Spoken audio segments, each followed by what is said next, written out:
It's okay. It's okay. We are so proud of you. The crystal chandeliers of Le Bernardin cast prismatic light across marble floors as Manhattan's elite gathered for the exclusive Tech Innovation Gala. Among the sea of Armani suits and Hermès gowns, Keisha Williams moved with practiced grace, balancing champagne flutes on a silver tray. Her black uniform was pristine, her smile professional, but her dark eyes missed nothing. "Excuse me, miss." A sharp voice cut through the ambient chatter. Keisha turned to see a blonde woman in a pearl-encrusted gown pointing an accusatory finger. "This champagne is warm. How am I supposed to drink this?" "I apologize, ma'am. Let me get you a fresh glass immediately," Keisha replied, her voice steady despite the woman's condescending tone. "Honestly, the help these days," the woman muttered to her companion, loud enough for nearby guests to hear. "You'd think they'd know basic service standards." Keisha's jaw tightened imperceptibly, but she maintained her composure. She'd been working at Manhattan's most exclusive events for 3 years, putting herself through law school at Columbia. Every dismissive comment, every entitled demand was fuel for her future. As she moved through the crowd, fragments of conversation reached her ears. "The data flow merger is going to make billions. SEC doesn't suspect a thing about the offshore accounts. Those pension funds have no idea what's coming." Her steps slowed. As a third-year law student specializing in corporate fraud, these whispers sent chills down her spine. She glanced around, noting the speakers, all men in expensive suits clustered near the bar. "Miss, more wine here." Another patron snapped his fingers at her like she was a dog. "Right away, sir," Keisha responded, but her attention was divided. She approached the bar, positioning herself to overhear more of the conversation. "The beauty of it is the complexity," one man was saying. "Layer enough shell companies, and even the feds get lost in the paperwork." "Brilliant strategy, Marcus. Your CEO really knows how to play the system." Keisha's blood ran cold. Marcus, she recognized him now. Marcus Henley, CFO of Dataflow Technologies, the same company that had been all over the financial news for its meteoric rise and pending merger with Nexus Corp, a $2 billion deal that would affect millions of pension fund investors. She served wine with trembling hands, her mind racing. The conversation continued. "The pension funds think they're investing in legitimate tech infrastructure. If only they knew their money was being funneled through crypto exchanges in the Cayman Islands. What about that whistleblower problem from last month? Handled.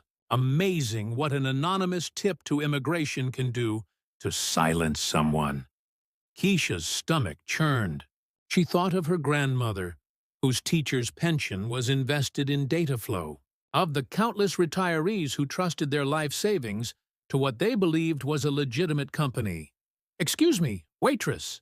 The sharp voice belonged to Marcus Henley himself. He was a thin man with slicked-back hair and cold blue eyes. "This appetizer is cold. Don't you people know how to keep food warm?" "I'll have the kitchen prepare a fresh plate, sir," Keisha replied, meeting his gaze directly. "See that you do. And, next time, pay attention to what you're serving instead of eavesdropping on conversations above your pay grade." The words hit like a slap. Several nearby guests chuckled, their laughter echoing off the marble walls. Keisha felt heat rise in her cheeks, but she kept her expression neutral. "Of course, sir. My apologies." As she walked away, she heard one of Henley's companions whisper, "Why do we even hire these people for high-class events? They have no business being around their betters." Keisha's hands clenched around her tray. She had graduated summa cum laude from Howard University. She spoke 3 languages. She was months away from her law degree.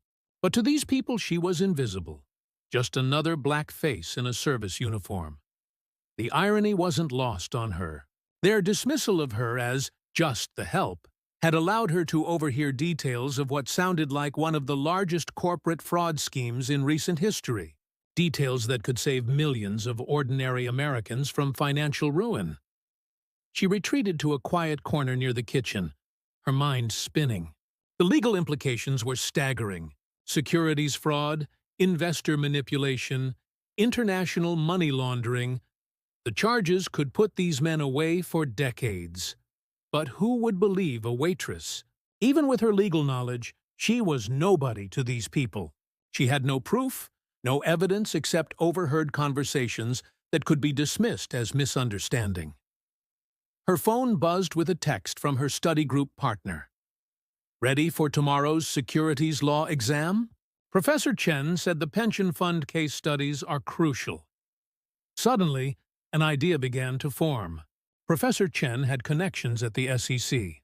More importantly, he had taught her exactly what evidence prosecutors would need to build a case. Keisha looked back at the crowd of Manhattan's elite, still celebrating their success, still discussing their schemes in plain sight because they believed themselves untouchable. They saw her as invisible, inconsequential. They had no idea they were about to learn the most expensive lesson of their lives. She straightened her shoulders and returned to work. But now every conversation she served became evidence. Every name, every detail, every arrogant admission was being catalogued by a mind trained in legal precision. The question wasn't whether she could stop them anymore. The question was whether she was brave enough to try. Do I really have the power to bring down a billionaire? The evening wore on, and Keisha's mental notepad grew longer with each passing hour. She moved between tables like a ghost, collecting not just empty glasses, but fragments of evidence that painted a picture of systematic fraud. At table 7, Dataflow's head of investor relations was explaining to a potential client, "The beauty is that the pension funds never see the actual flow charts. We show them projected returns on paper, while their money takes a completely different route." At the bar, she overheard two men discussing fabricated environmental impact reports. "The EPA documentation is completely manufactured. Cost us 50 grand to create, but it's going to net us 50 million in federal green energy subsidies." Each revelation made her more determined, but also more aware of the danger. These weren't just white-collar criminals. They were orchestrating a scheme that would devastate the retirement security of teachers, firefighters, and postal workers across the country. "Miss, over here!" A woman with an imperious wave beckoned Keisha to her table. It was Victoria Ashford, Dataflow's head of public relations, known for her ruthless reputation in managing corporate scandals. "Yes, ma'am? This salmon is overcooked. Take it back immediately and tell the chef that Mrs. Ashford expects perfection." "Of course, ma'am. I'll handle that right away." As Keisha reached for the plate, Victoria's phone buzzed. She answered without lowering her voice, apparently unconcerned about the invisible waitress standing nearby. "What do you mean the Times is asking questions about the Cayman accounts? I thought we had that reporter handled." "No, no, no. We cannot have another news cycle about Dataflow's offshore dealings right now. Not with the merger so close." Victoria's eyes suddenly focused on Keisha, who was still standing there with the plate. "Are you deaf? I said take that back to the kitchen." "Right away, ma'am." Keisha hurried away, but not before catching the rest of the conversation. "Get me the contact at the newspaper. It's time to call in some favors." In the kitchen, Chef Antoine noticed her shaken expression. "You okay, Cherie? These rich folks giving you trouble?" "I'm fine," Keisha lied, but Antoine, a kind-hearted immigrant from Haiti, had been watching out for her all evening. "Listen, I see how they treat you out there. Like you're nothing. But you remember, you're getting your law degree, yes? Soon, you'll be the one with power." His words struck her deeply. Soon she would have power. But right now, millions of people were about to lose their life savings while she served canapés to the thieves robbing them. When she returned to the dining room with the replacement salmon, Victoria was deep in conversation with none other than Richard Sterling, Dataflow's CEO and the mastermind behind the entire operation. Sterling was a tall, silver-haired man in his 50s, known for his charm and his ability to convince investors to trust him with billions. "The pension fund managers are asking too many questions about the quarterly reports," Victoria was saying. "They want more transparency in the investment allocations." Sterling laughed, a sound devoid of warmth. "Transparency? They wouldn't understand the complexity even if we showed them every detail. These public sector employees think they're entitled to know where every dollar goes. They should be grateful we're managing their money at all." Keisha set down the plate with trembling hands, her anger boiling beneath her professional facade. Sterling continued, "Besides, by the time they figure out what's really happening, the merger will be complete and we'll be untouchable. The money will be so dispersed through our international network that unwinding it would take decades. What about the SEC investigation that Senator mentioned last month? Senator Williams, please. Her committee has no real power, and even if they did, our friends at the regulatory agencies have made it clear that data flow is considered too important to the economy to face serious scrutiny." Senator Williams. Keisha's breath caught. Senator Diane Williams of New York, her aunt. Her father's sister who had fought her way from the south side of Chicago to the U.S. Senate, becoming one of the most respected voices on financial regulation. The irony was staggering. These men were dismissing the very senator who was Keisha's own blood relative, while simultaneously stealing from people like Keisha's grandmother, whose pension was managed by one of Dataflow's target funds. "Excuse me, Waitress," Sterling's voice cut through her thoughts. He was looking directly at her with cold, calculating eyes. "You've been hovering around our table for quite some time. Is there something you need?" Every eye at the table turned to her. Victoria's expression was particularly sharp, as if she was trying to determine whether this black woman in a server's uniform could possibly pose any threat to their operation. "No, sir. Just ensuring you have everything you need," Keisha replied, her voice steady despite her racing heart. "Well, we don't need you lingering around our private conversation. Perhaps you should focus on the tables that actually need service." The dismissal was sharp, designed to humiliate her in front of the other guests. She could feel the eyes of nearby diners watching the interaction, some with amusement, others with uncomfortable recognition of the power dynamics at play. "Of course, sir. My apologies." As she walked away, she heard Victoria whisper, "These people really don't know their place anymore, do they?" Sterling's response chilled her. "Don't worry. After the merger goes through, we'll have enough political influence to ensure that people like her stay exactly where they belong." The casual cruelty of their words fueled her determination. She spent the next hour methodically documenting every detail she could gather.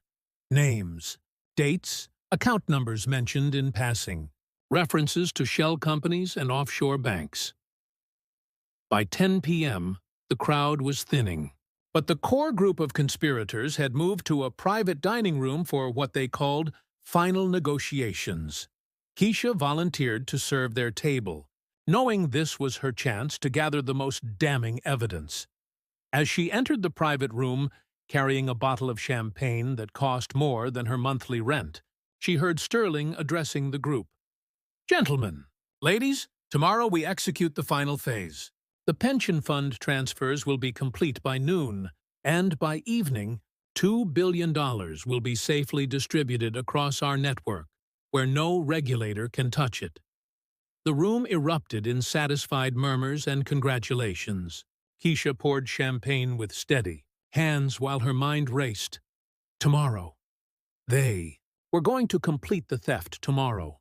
She had less than 12 hours to stop the largest pension fund heist in American history. But how could a waitress bring down a billionaire, CEO and his entire network of corruption? After the guests finally departed near midnight, Keisha sat in her studio apartment in Washington Heights, staring at pages of notes she'd scribbled during bathroom breaks throughout the evening. Her uniform hung on a chair, a reminder of how the wealthy elite had seen her, invisible, inconsequential, beneath notice. But Keisha Williams was far from ordinary. Born in Birmingham, Alabama, she was the daughter of two educators who had instilled in her an unshakable belief in justice.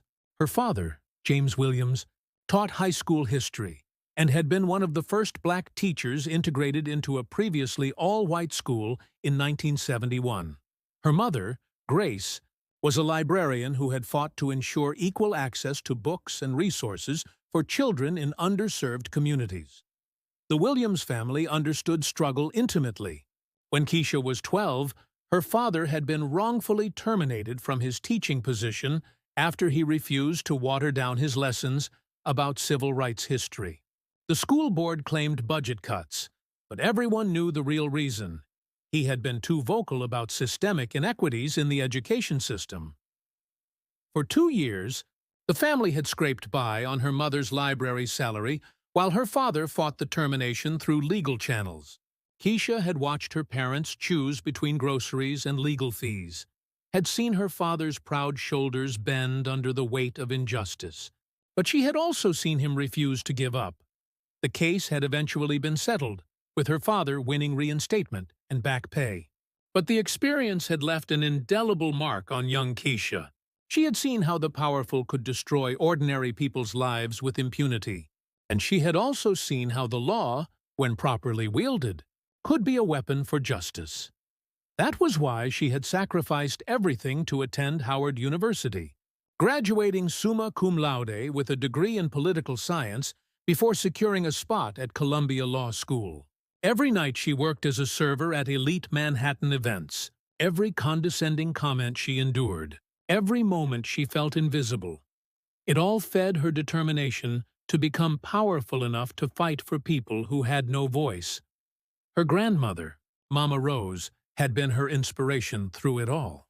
At 87, Rose Williams was a retired public school teacher whose pension from the Alabama Teachers Retirement System was her only source of income.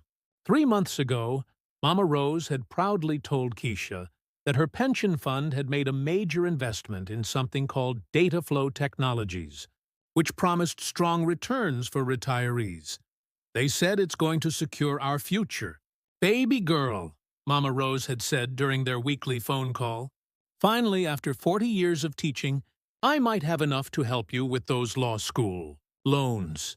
Now Keisha realized that her grandmother's life savings, along with millions of other retirees' nest eggs, were about to be stolen by the very people she had served champagne to tonight. Stakes couldn't be higher. This wasn't just about corporate fraud. It was personal. These criminals were planning to steal from her family, her community, from every teacher and firefighter and postal worker who had trusted their future to what they believed was a legitimate investment. But the odds against her were overwhelming. Richard Sterling wasn't just a CEO, he was a billionaire with connections throughout Wall Street, Washington, and the global financial system. His lawyers could tie up any investigation in red tape for years. His public relations team could destroy her reputation before she even got started. His political connections could ensure that any whistleblower complaint disappeared into bureaucratic limbo. And what was she? A part-time waitress putting herself through law school. She had no money, no connections, no platform. Even her law degree was still months away from completion. But she also had something Sterling and his conspirators didn't expect. She had been underestimated her entire life, and that had taught her to be strategic, to be patient, and to be absolutely precise when the moment came to strike. More importantly, she had family connections they didn't know about. Her aunt, Senator Diane Williams, chaired the Senate Subcommittee on Financial Institutions and Consumer Protection. Aunt Diane had grown up in the same Birmingham household that had taught Keisha about justice and perseverance. And then there was Professor Chen at Columbia, who had spent 15 years as a federal prosecutor specializing in white-collar crime before becoming an academic. He had taught her exactly what evidence would be needed to build an airtight case against financial criminals. As she stared at her notes in the pre-dawn darkness, Keisha realized she wasn't just a waitress who had overheard a conversation. She was a law student trained to recognize criminal behavior, the niece of a powerful senator, and the student of a former federal prosecutor. Most importantly, she was the granddaughter of a woman whose life savings were about to be stolen. And that made this fight personal in a way that Sterling and his conspirators would never understand. The question isn't whether I can stop them. The question is whether I can stop them in time. At 6 a.m., Keisha stood outside the federal building in Lower Manhattan, her evidence folder clutched against her chest. She had spent the remaining hours of the night organizing her notes, cross-referencing names with public records, and preparing a comprehensive report that detailed every aspect of the fraud she had uncovered. But the FBI field office wouldn't open for another 3 hours, and according to her notes, Sterling planned to execute the final transfer at noon. Time was running out. Her phone buzzed with a text from her study group. "Where are you? Securities law exam starts in 2 hours." The exam she had been preparing for all semester, the one that could determine her class ranking and job prospects after graduation. But compared to stopping a $2 billion theft, her personal academic concerns seemed insignificant.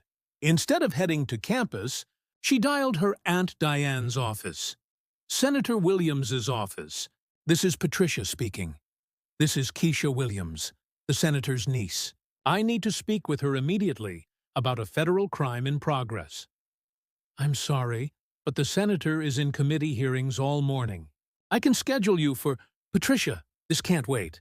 Tell her it's about the data flow technologies investigation she mentioned last month.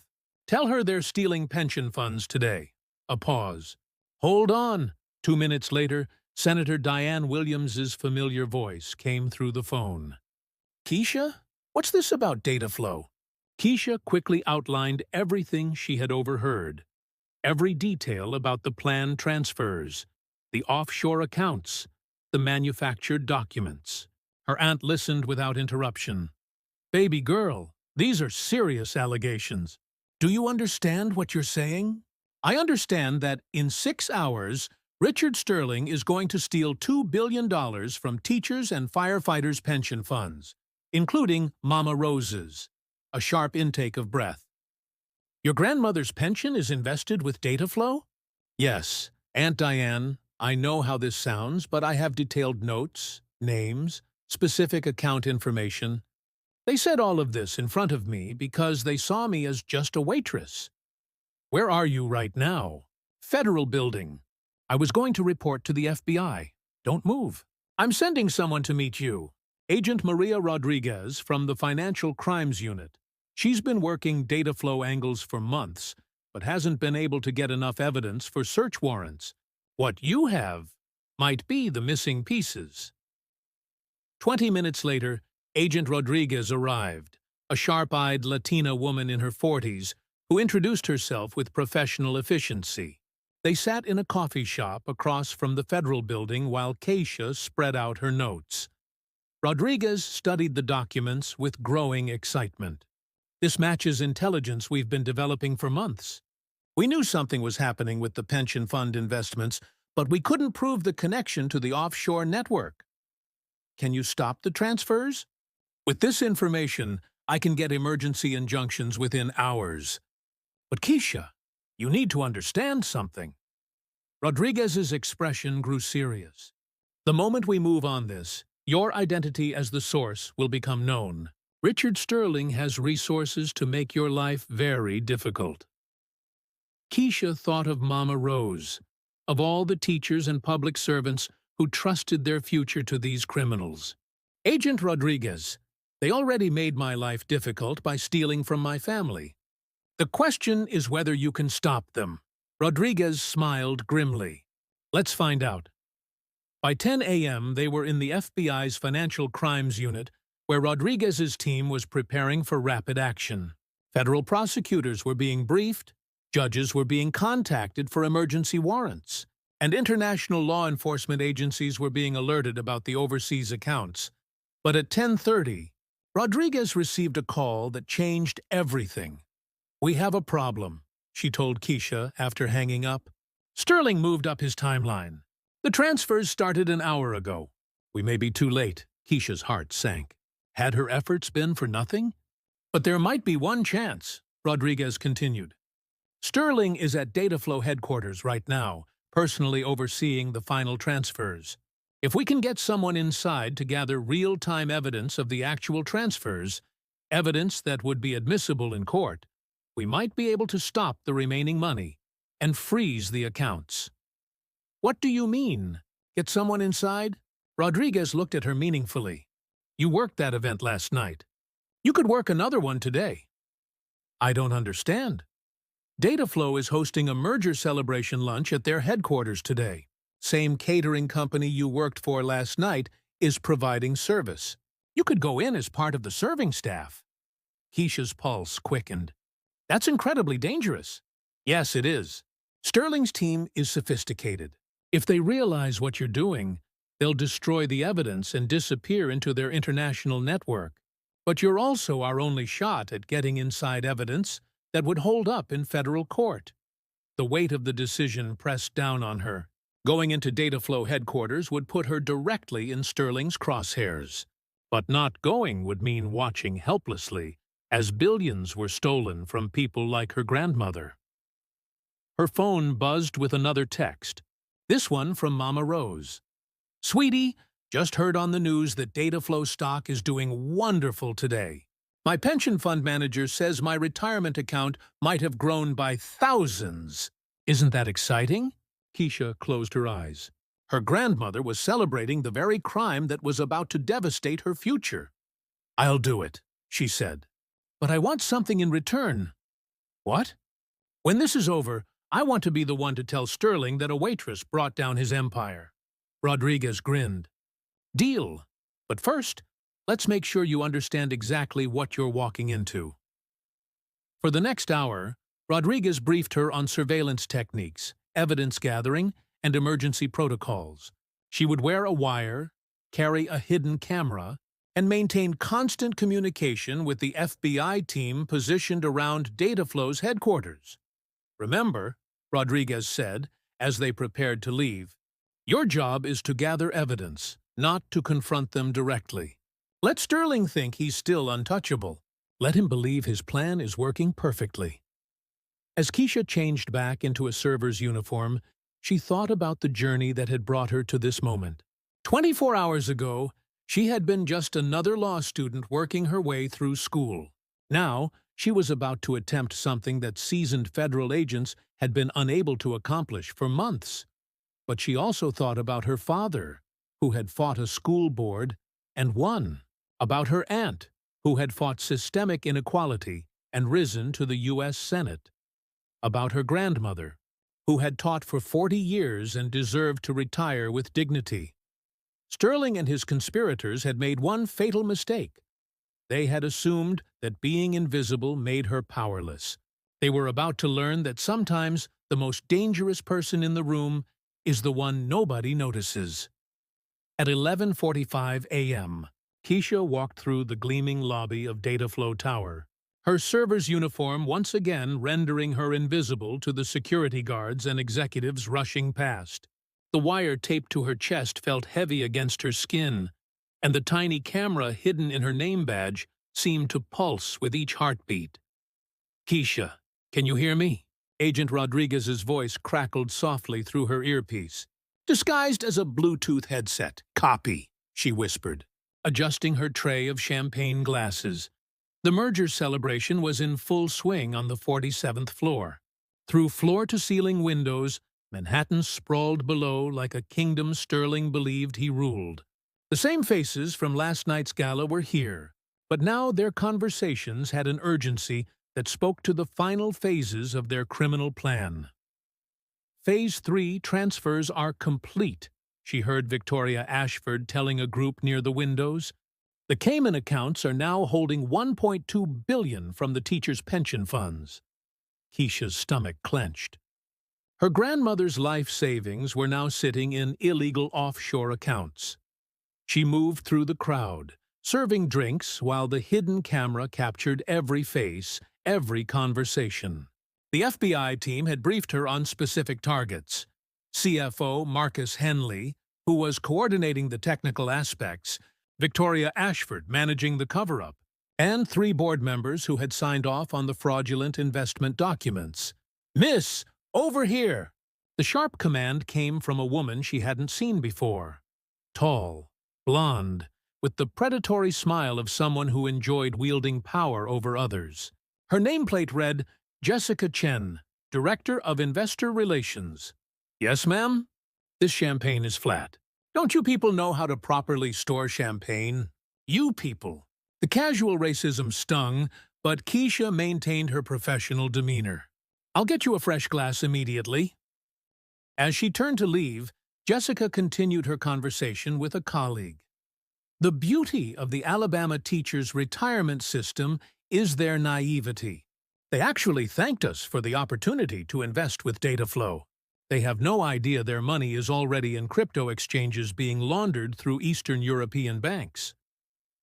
Keisha's blood boiled. These people weren't just stealing.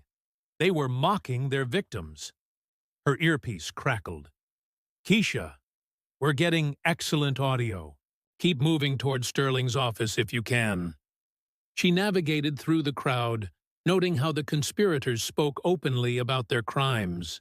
Their arrogance was breathtaking, and it would be their downfall.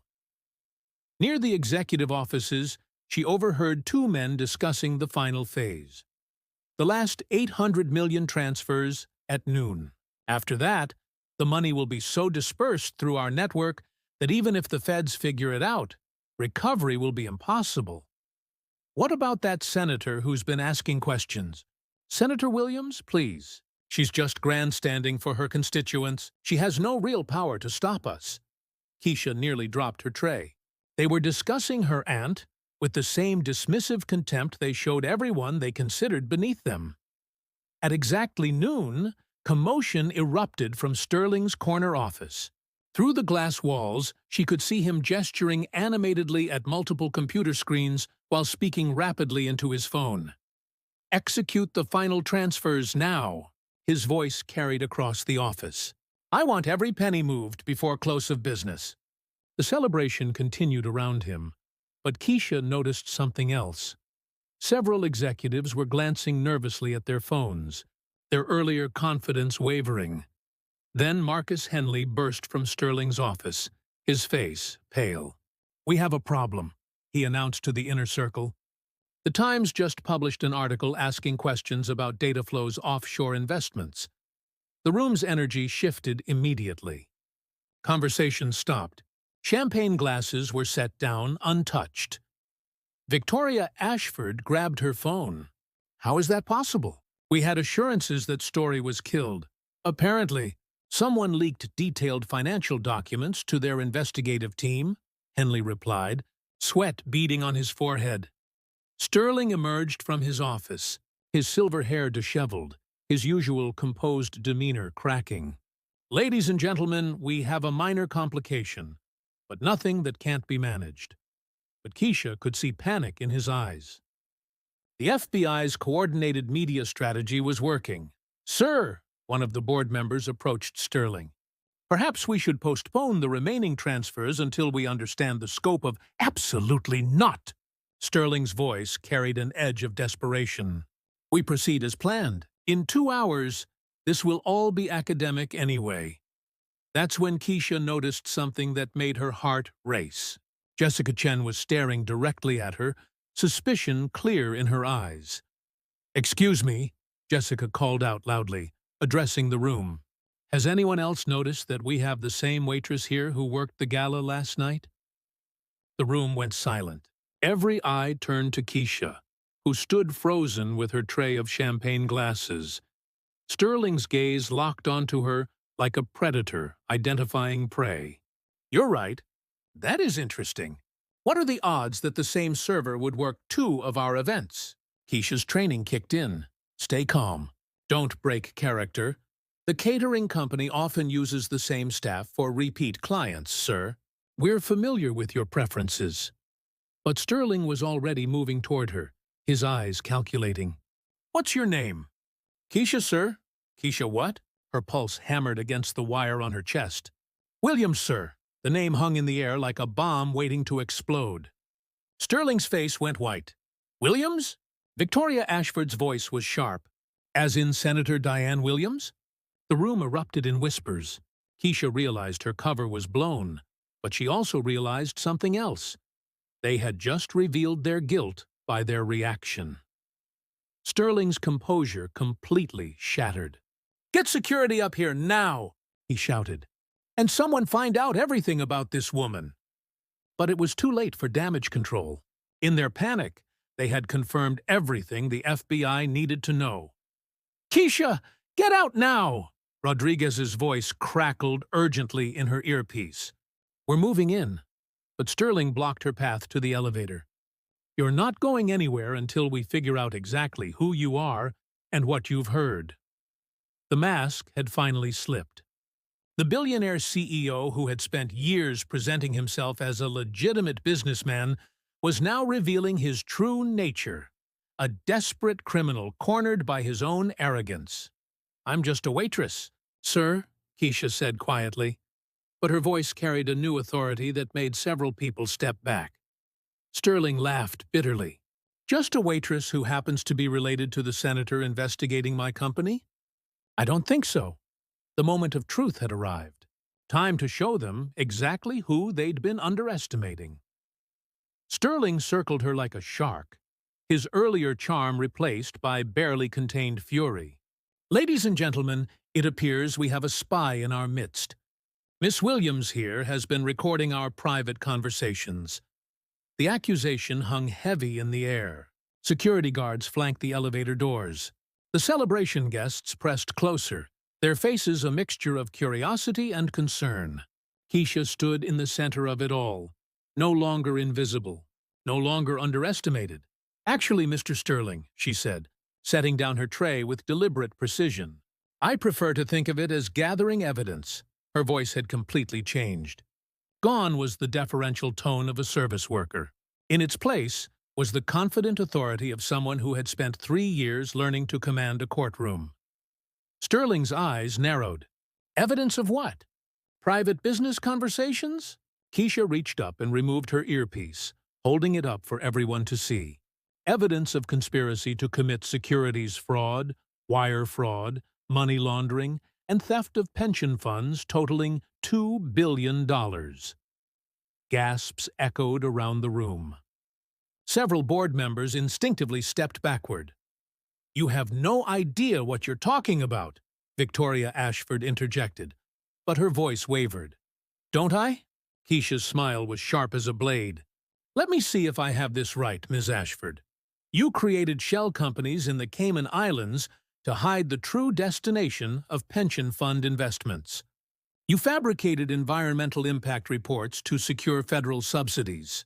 You paid bribes to regulatory officials to avoid oversight."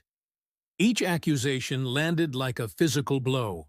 Sterling's face cycled through shock, rage, and something approaching panic. "You can't prove any of that," he said, but his voice lacked conviction. "Actually, I can." Keisha tapped the small camera hidden in her name badge. "High-definition video and audio of every word spoken in this room today, plus detailed recordings from last night's gala, where you and your conspirators discussed your crimes in explicit detail."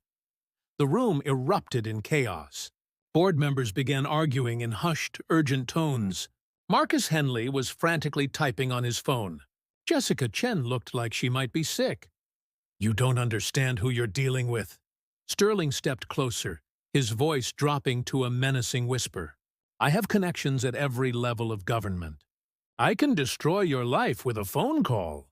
Keisha laughed, and the sound silenced the room. "Mr. Sterling, you've been dismissing me as just a waitress for the past 18 hours. You never bothered to learn who I actually am." She reached into her pocket and pulled out her Columbia Law School ID, holding it up for everyone to see. "My name is Keisha Williams, third-year law student at Columbia, specializing in federal securities law and white-collar crime. Niece of Senator Diane Williams, chair of the Senate Subcommittee on Financial Institutions, student of Professor David Chen, former federal prosecutor who spent 15 years putting people like you in federal prison. Sterling's face went ashen. "You're lying." "Am I?" Keisha's phone buzzed. She glanced at it and smiled. That would be Agent Rodriguez from the FBI Financial Crimes Unit. Apparently, federal agents are currently executing search warrants at data flow offices in New York, Chicago, and Miami. They're also freezing your offshore accounts in 7 countries. The room went dead silent except for the sound of Sterling's labored breathing. "This is impossible," Victoria whispered. "How could a waitress—" "Because you never saw me as a threat," Keisha interrupted. "You saw a young black woman in a service uniform and assumed I was powerless, voiceless, invisible. You discussed your crimes right in front of me because you believed I was too stupid to understand and too powerless to do anything about it." She looked around the room, making eye contact with each of the conspirators. "You forgot that invisible people see everything. You forgot that the people you dismiss as beneath you often have more education, more connections, and more integrity than you'll ever possess." Sterling's phone rang. He answered it with shaking hands, his face growing paler with each word he heard. When he hung up, his empire's collapse was written in his expression. "The accounts," he whispered. "They've frozen everything," Keisha nodded. $2 billion that you stole from teachers, firefighters, postal workers, and retirees has been recovered and will be returned to the legitimate pension funds. Your international network has been dismantled by coordinated law enforcement action across multiple countries." The sound of elevator doors opening drew everyone's attention. Agent Rodriguez stepped out, followed by a team of federal agents. "Richard Sterling," Rodriguez announced, "you're under arrest for conspiracy, securities fraud, wire fraud, and money laundering." As handcuffs clicked around Sterling's wrists, Keisha felt a profound satisfaction. Justice wasn't just being served. It was being delivered by the very person he had most underestimated. Sometimes, the most powerful person in the room is the one you never notice. The federal agents moved through data flows, headquarters with practiced efficiency. Marcus Henley was cuffed at his desk, still frantically trying to delete files that the FBI had already seized from the company's servers. Victoria Ashford attempted to maintain her composure until the moment handcuffs clicked around her wrists, at which point she broke down completely. "This is a mistake," she sobbed. "We were legitimate business people." "This girl is lying!" Agent Rodriguez approached Keisha, who was removing the wire from her chest with steady hands. "Outstanding work. The evidence you gathered is going to put these people away for decades." Sterling, now in custody but still defiant, glared at Keisha with pure hatred. "You have no idea what you've done. Do you think this ends with me? I have friends, connections." "Had friends," Keisha corrected him. "Past tense? Because right now, every one of your connections is distancing themselves from the biggest securities fraud scandal of the decade." As if to prove her point, Sterling's phone, now in FBI custody, began ringing incessantly with calls from panicked investors, board members, and political allies seeking damage control. "Mr. Sterling," Agent Rodriguez interjected, "you have the right to remain silent. I'd suggest you exercise it." But Sterling couldn't help himself. "You think you're so smart, don't you? A little waitress playing lawyer. When my attorneys are done with you—" "Your attorneys?" Keisha's voice carried quiet authority. "Mr. Sterling, your assets are frozen, your accounts are seized, and your co-conspirators are all looking for plea deals. I don't think you're going to be able to afford the kind of legal representation you're accustomed to." The truth of her words hit him visibly. For the first time, Richard Sterling, billionaire, CEO, master manipulator, financial predator, looked genuinely afraid.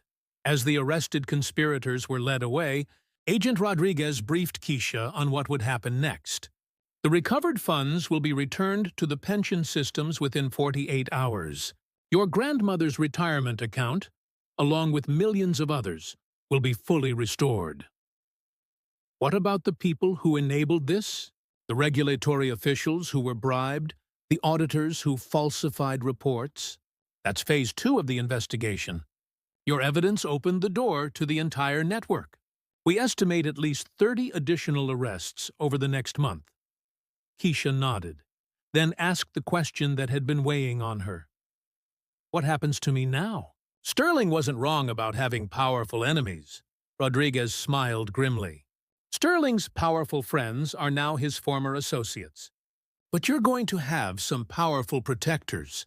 Senator Williams is already coordinating with the Attorney General's office to ensure your safety. And Professor Chen called to say that every major law firm in the city is going to want to hire the law student who single-handedly exposed the data flow conspiracy.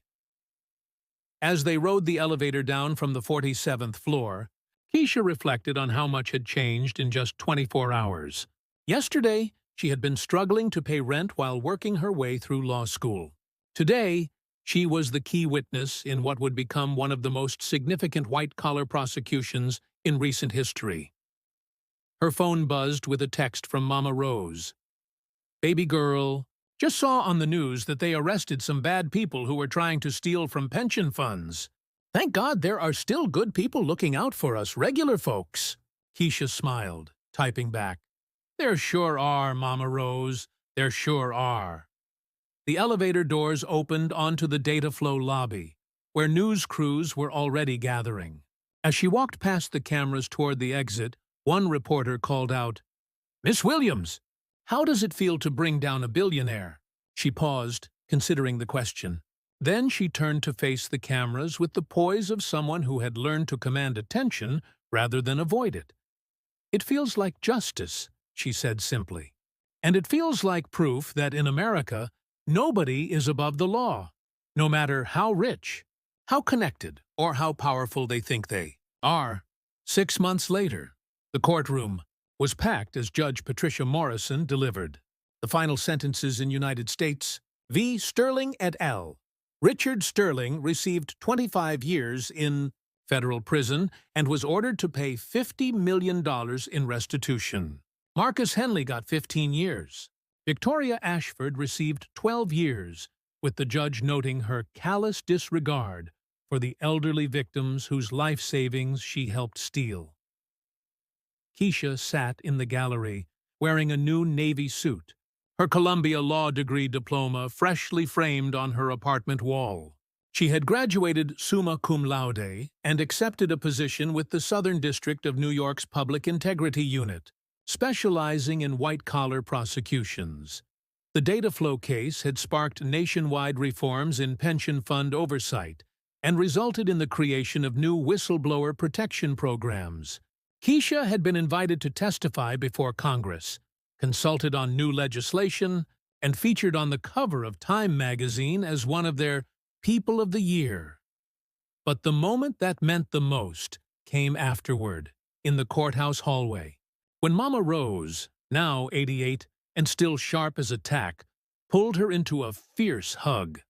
"I'm so proud of you, baby girl. You didn't just save our money, you saved our dignity."